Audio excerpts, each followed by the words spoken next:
All right. Good afternoon, everyone. You've chosen to attend information security management. How to keep your edge while embracing the dark side. You had a choice. You chose to be here. Thank you very much. So without further ado, let's get started.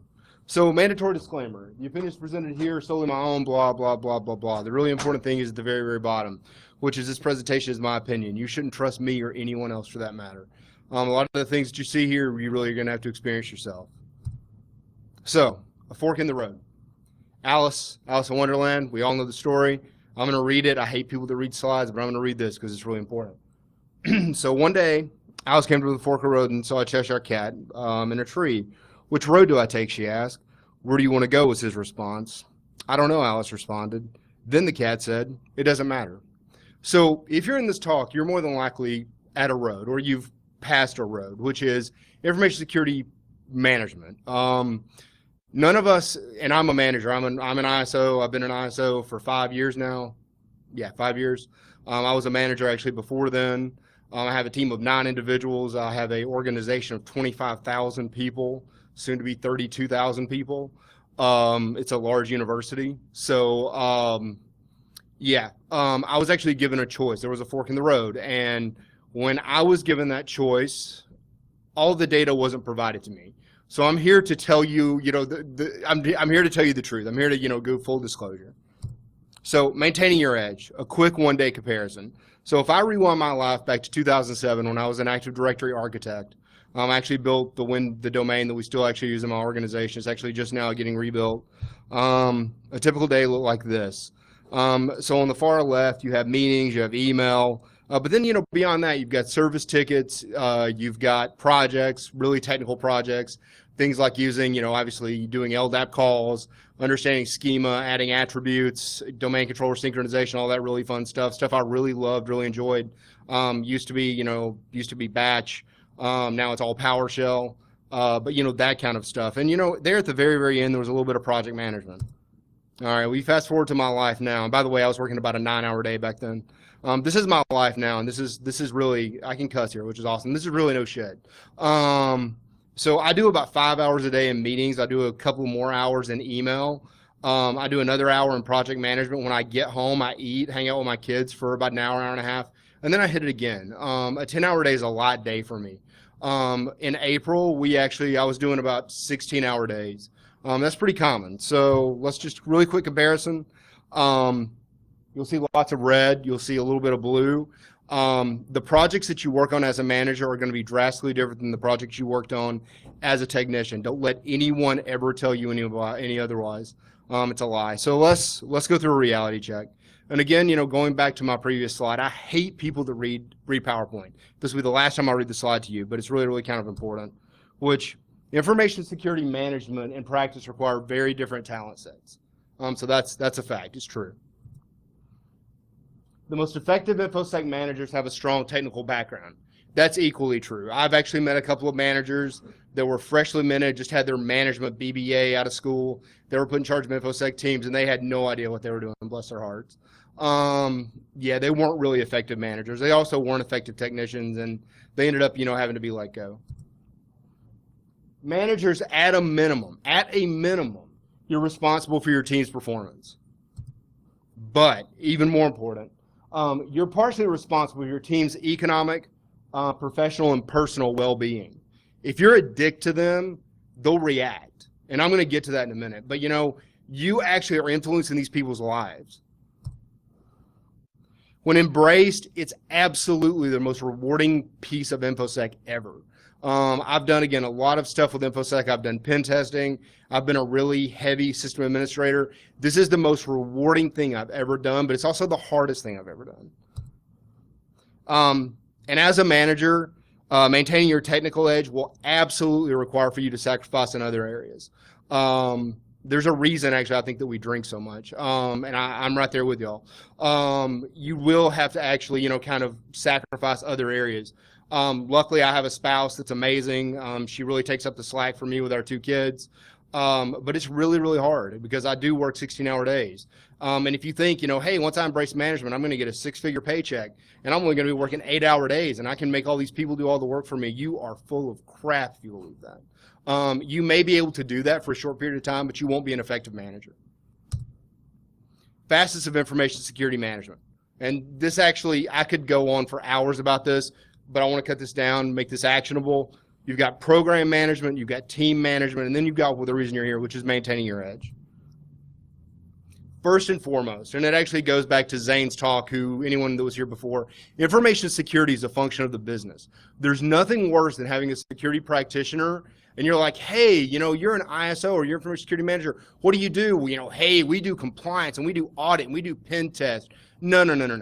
That's all wrong. What you do as an information security is you empower the business. If your business is selling Coca-Cola, then you sell Coca-Cola in a secure way.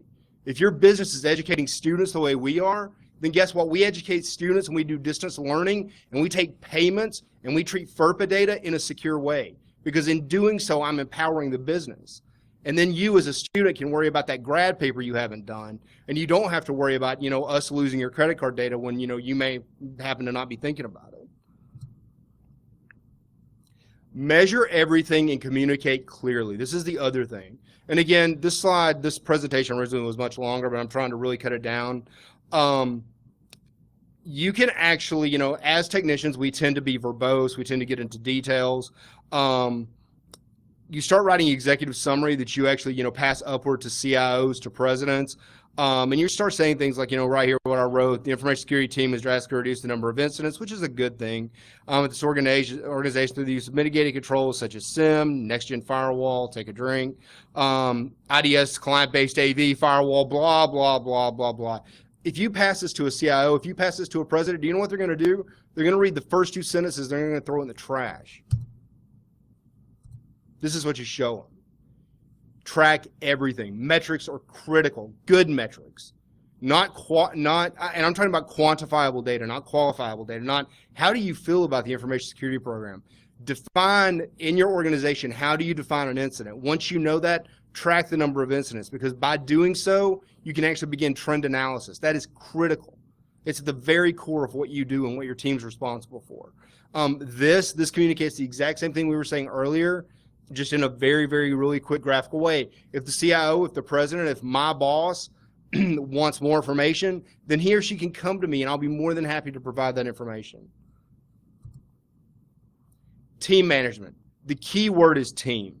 One of the hardest concepts for me, and I still to this day am struggling with it, is as a manager, you're not the one with the ball anymore. It's actually your team. Your team is the one with the ball that's actually running down the field. And, sports analogy, it goes actually back to the presentation yesterday, which is an amazing presentation where they reference building a guild.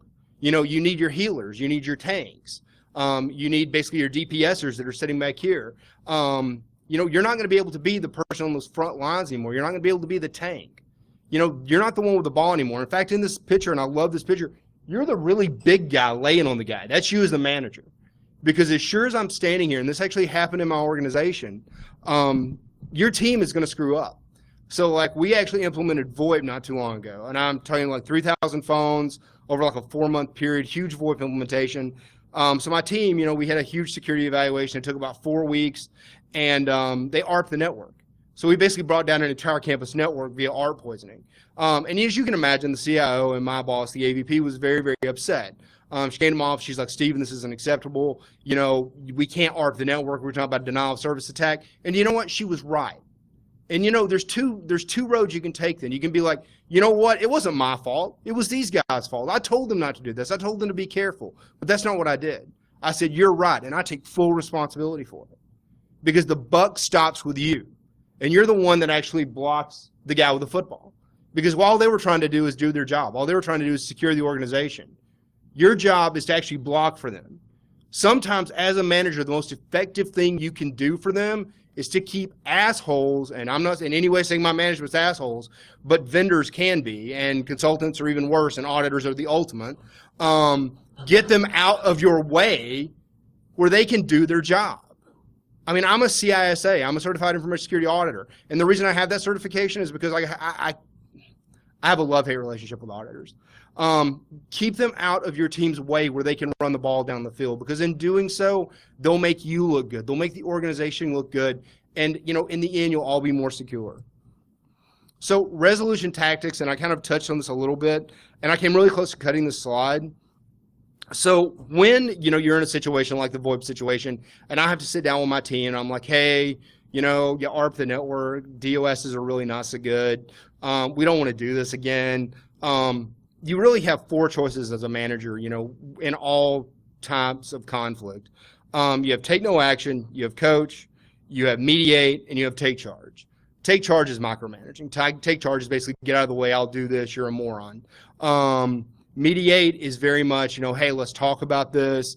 Let me sit here and try to, go between you and the networking group or whatever, the infrastructure group, whatever group's deploying said technology, act as a mitigator. Coaching is coaching them to do it. And then take no action is just sitting back and watching what happens. So from a blue to a red color chart, avoid the red. There's nothing worse. There's nothing worse. And it's the movie, The Secret Life of Walter Mitty, where his boss, has anyone seen it? Maybe 1 or 2. There's this part where his boss is in the hallway, and he's like, Walter, he's like, acknowledge that you heard me. And Walter's like shaking his head. And he makes Walter come back out in the hall and verbally say, I heard you. Don't be a dick. Because if you're a dick, they're going to basically lose respect for you, number 1. Number 2, you're going to lose ground as a manager, number 2. But number 3, it sets up a working environment where they don't want to come to work. They don't want to give you their best, because you're not treating them fairly. Treat them the way you want to be treated. It's really just that simple. So, team management. Attack surfaces are infinite, resources are finite. That's just the way it is. Or to put it another way, one of my favorite quotes, a gentleman by the name of Mike Rothman, he's with Secrosis. The bad guys only have to be right once. We have to be right all the time. So, as a manager and a leader, the buck stops with you. Have plans for when an incident happens that the buck stops with you.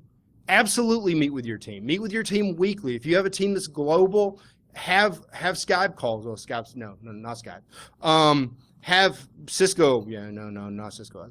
Anyway, meet with your team on a regular basis of whatever technology you want to use to actually, have those meetings. And, communicate, what you're working on. Communicate your expectations of them, their expectations of you. But understand when it goes bad, because it will go bad, whether it's an audit or whether it's them actually DOSing the network, whether it's crashing a critical A server, class A server that you really didn't mean to crash. You've got to have a plan in place. But most of all, as the manager, it stops with you. Don't let it roll downhill any further than you, because the last thing they need is a CIO in their office screaming at them, or a president upset with them, because then it goes back to they're there to enjoy themselves. They're there to actually, draw a paycheck, but at the same time, contribute back to the organization in a positive way and actually have a meaningful life, which is really more important than any of this stuff. The way that you help them have a meaningful life is really, have it stop with you, shield them from things. And I can tell you my boss shields me from an immense amount from our CIO. So, it goes both ways. It really, really does.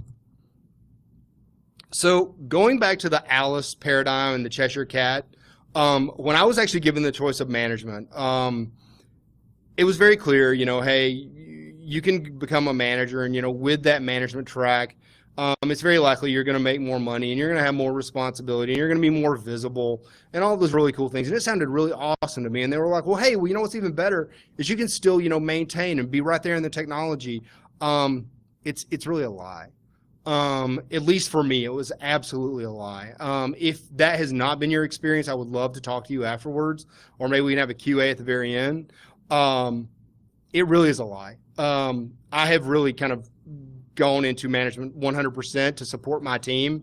Now, ISO 27001, 13 domains are all right up here. They're actually broken up very strategically on the slide up there.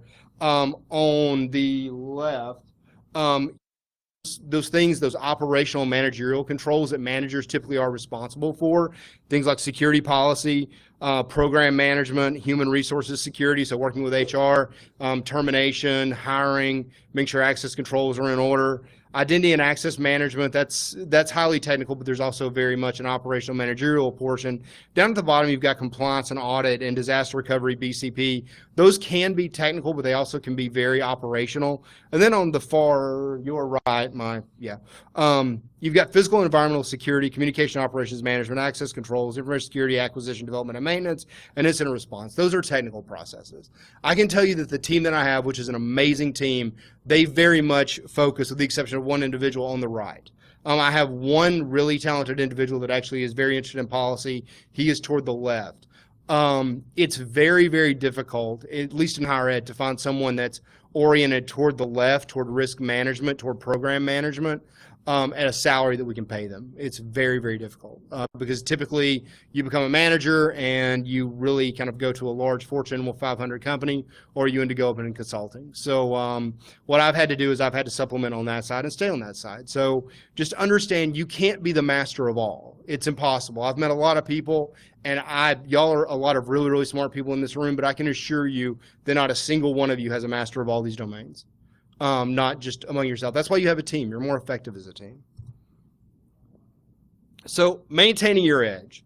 The key to maintaining your edge is understanding that, number one, you're not going to be the one with the ball anymore, more than likely. And to surround yourself, and because of that, you really need to surround yourself with people that are smarter than you are. You need to understand what your strengths and what your weaknesses are. If your strength is writing policy, if your strength is pen testing, so my strength is policy, so I supplement on the technical side.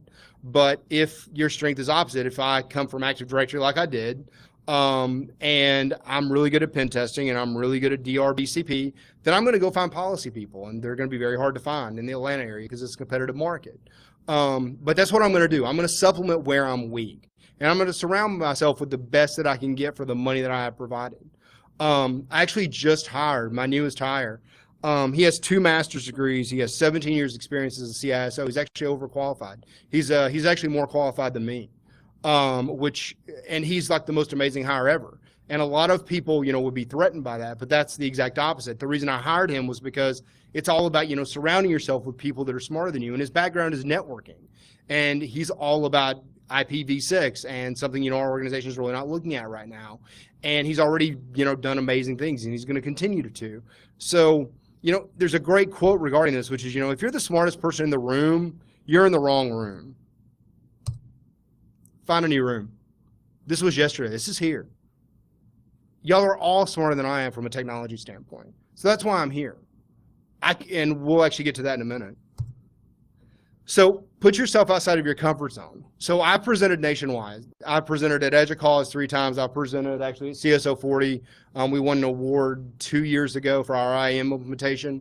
I can tell you I've never been as nervous about a presentation as I am this one, because those groups are my groups. And when I go there, people are in suits and they're in ties. And, they kind of dress the way I dress when I go to work.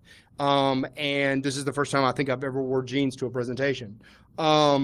This is outside my comfort zone. So last year, when I was at DerbyCon, and this is my second year here, me and one of my employees was here, most amazing employee I have, one of the just great guy.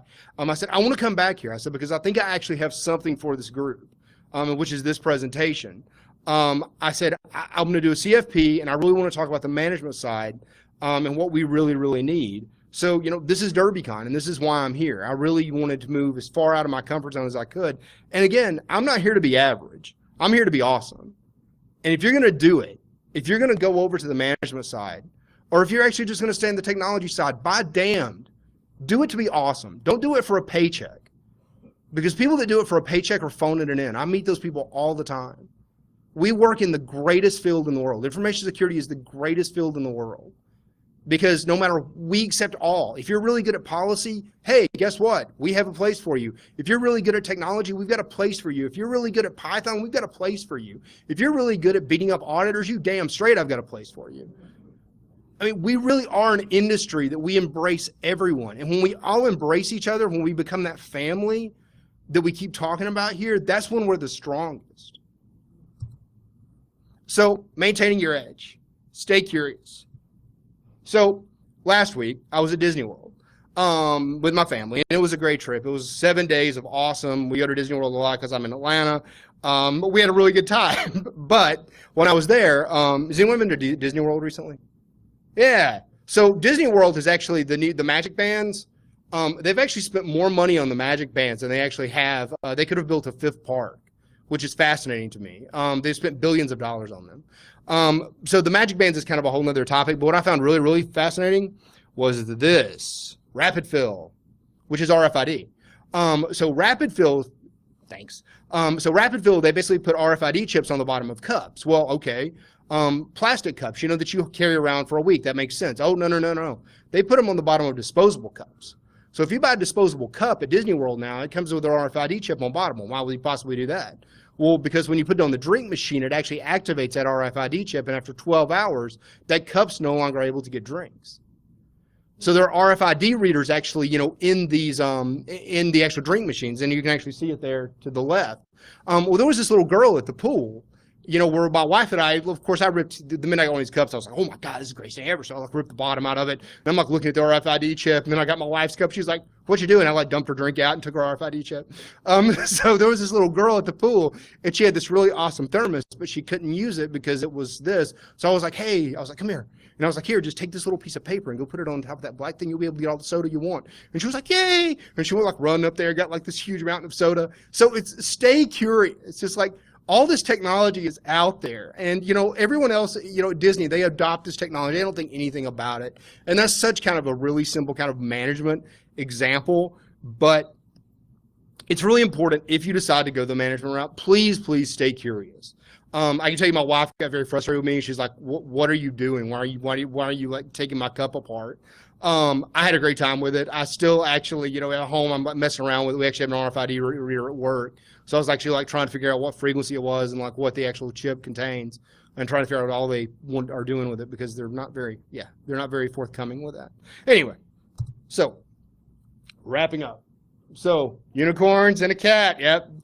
See, I can't be taught. So 3 really quick job sites. I actually searched for information security manager.